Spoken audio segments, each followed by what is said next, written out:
Hey folks, this is Group 4, the Gorgeous Educators. Have you ever wondered about mythology, gods and goddesses of the Greeks and Roman? Well, in this video, we'll be presenting you some information about Greek and Roman mythology. But first, what are these mythologies? We will be tackling first the Greeks. Are you familiar with Chronicles of Narnia and Percy Jackson movie series? Cyclops, Minotaur, and Centaurs? Those are the things that will introduce you to Greeks and their mythology. Influences from their art and culture have made a great impact on the European and American culture. They are a highly organized society. Even the word politics is a Greek word. Their system of justice, which is the democracy, and of course their amazing art, the sculptures, statues, plays, and mythology have been a major source of inspiration. In Greece, myths were derived from a rich old oral tradition. Homer's Iliad and Odyssey and Hesiod's Theogony. But who are they? Homer is a blind poet. Some believe that Homer was a woman because of whom and earth played such important role in his stories, while Hesiod is more definitely recorded in history than is Homer. He lived in Boeotia in central Greece, and he lived and worked in about 800 BC.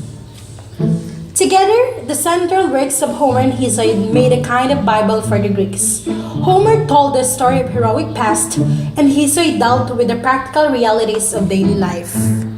Before we give you brief information about Homer's Iliad and Odyssey, let me discuss you the Greek gods and goddesses and their characteristics.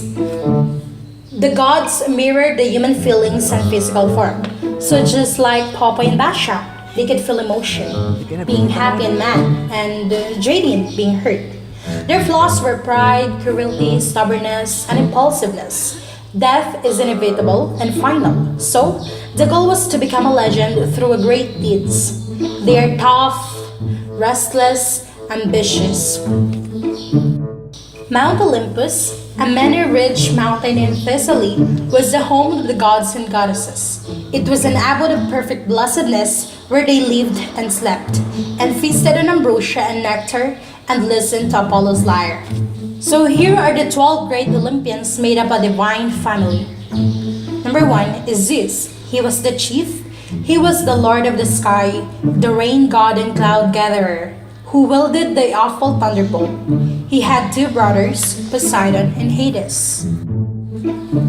Number 2 is Hera, Zeus' wife and sister, who was the protector of marriage.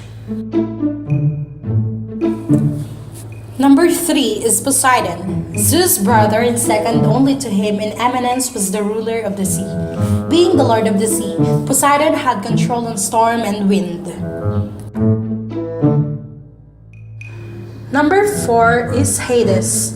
He was the ruler of the underworld and ruled over the dead. He was also called the god of wealth. He had a copper helmet that made him, whoever wore it, invisible. Number 5 is Pallas Athena. She was the daughter of Zeus alone. No mother bore her. She is a fierce and ruthless battle goddess. Number 6 is Phoebus Apollo. He was the son of Zeus, who was called the most Greek of all the gods. He is the master musician who delights Olympus as he plays his golden lyre. Number 7, Artemis. She was Apollo's twin sister. She was the lady of all things, Huntmon and the chief of the gods. Number 8, Aphrodite. She was the goddess of love and beauty who beguiled gods and men alike. Number 9, Hermes. He was another son of Zeus. He was graceful and swift in motion. He was Zeus' messenger and was known as the master thief. Number 10, Ares. He was the god of war, another son of Zeus and Hera. He was the delight in battles, ruthless murderer, and a coward. Number 11, Hephaestus. He was the god of fire, also son of Zeus and Hera. He was ugly and lame as well. He was highly honored workman of the immortals, unarmored and smith. Number 12, Hestia. She was Zeus' sister and a virgin goddess. She was the goddess of hearth, the symbol of the home. Every meal began and ended with an offering to her. Whoa, there are more, but here's an important reminder. The Greeks did not believe that gods created the universe. They believed the universe created the gods. There are different creation myths of the Greeks, but here's one. Sparta, Achilles, Odysseus, Trojan horse, and Trojan war. Wait, does this war really exist? Famous events and epics were generally regarded as having really happened, and heroes and heroines were believed to have actually lived. Apple of discord is the root of the Trojan War. There was a wedding of a human king Pallas, son of Aeacus and Thetis, a sea of nymph who would become the parents of Achilles, a great general of the Greek army. In this wedding, all the gods and goddesses were invited except Eris, who is the discord. She threw from the door a gift of her own. Her gift was a golden apple, in which were inscribed the words Tekalisti, meaning to the fairest. The apple was claimed by Hera, Athena, and Aphrodite. They quarreled bitterly over it, and none of the other gods ventured an opinion favoring one. Eventually, Zeus ordered Hermes to lead the three goddesses to Paris, a prince of Troy, who, unaware of his ancestry, was being raised as shepherd in Mount Ida, because of a prophecy that he would be the downfall of Troy. The goddesses tried to bribe the shepherd. Aphrodite offered him the love and the most beautiful woman in the world. Paris awarded the apple to Aphrodite, and, after several adventures, returned to Troy and was recognized by his family. The Odyssey is a sequel of Homer's Iliad and mainly concerns the events that befall the Greek hero Odysseus in his long journeys after the fall of Troy, and when he at last returns to his native land of Ithaca. What? That's brief? Now, let's proceed to Romans. Romans use mythology to describe social values. Many stories that are part of Roman mythology aim to explain cultural and social virtues. Roman mythology is a collection of traditional stories, beliefs, rituals that Romans used to describe the origin of Roman civilization, culture, history, and religion. As the Roman religion was based on rituals, myths were very important to the adherents of the Roman religion. Romans believed in specialist gods who all had a different specialty and affected the lives of Romans in different ways. The early Romans particularly liked Greek gods and adopted most of them. However, in an effort to make them look Roman, they changed their names and the stories. Rome is where Vatican City located, but have you wondered why is it called Rome? Their social, religious, and cultural beliefs were centered in Roman mythology.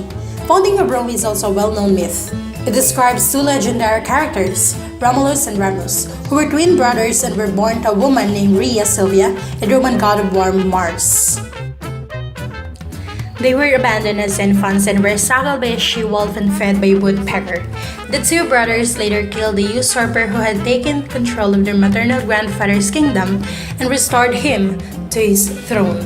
They decided to establish their own city and soon entered a dispute over selection of site. Romulus killed his brother Remus over the dispute. Romulus is credited in mythological account with construction and foundation of city of Rome. Since the Romans adopted the Greek gods and goddesses, here's the list of the gods and goddesses imitating the 12 great Roman gods and goddesses of Greek. There is a Greek name, Roman name, and their role. The first example is Zeus. His Roman name is Jupiter, and his role is King of the Gods. Wait, did you realize why Marianne Rivera's name in Superman is Minerva? Yup, because in Roman mythology, the meaning of her name was Goddess of Wisdom and War, and Minerva is a teacher at the same time as superhero in that drama of GMA 7.